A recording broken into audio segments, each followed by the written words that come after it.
ములుగు జిల్లాలో నాటుసారా వ్యాపారం జోరుగా సాగుతుంది. ఈ వ్యాపారస్తుల జీవితం మాత్రం 3 పూలు 6 కాయలు అనే మాదిరిగానే ఉంది. ఒకప్పుడు గ్రామాలలో బట్టీలు ఏర్పాటు చేసి నాటుసారా అమ్మేవారు.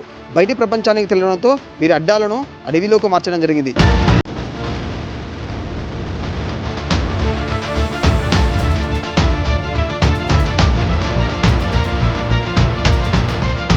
అడవిలో నీరున్న ప్రదేశాలను అడ్డాలుగా మార్చుకొని నాటుసారా బట్టీలు ఏర్పాటు చేసి యూరియా, జీడి గింజలతో ఈ నాటుసారా కాస్తున్నారు. ఇంత జరుగుతున్న ఎక్సైజ్ శాఖ అధికారులు మాత్రం మాకు ఏది తెలియనంటే విధంగా వ్యవహరిస్తున్నారు. ఎక్సైజ్ శాఖ అధికారులు అడవికి వెళ్ళి దాడి చేయలేరు.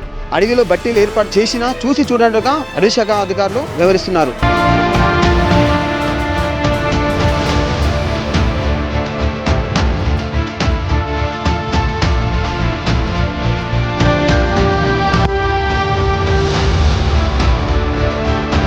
ఈ నాటుసారా వ్యాపారాన్ని పోలీసులు ఏ విధంగా అడ్డుకుంటారో, ఎలా అరికడతారో వేచి చూడాల్సిందే.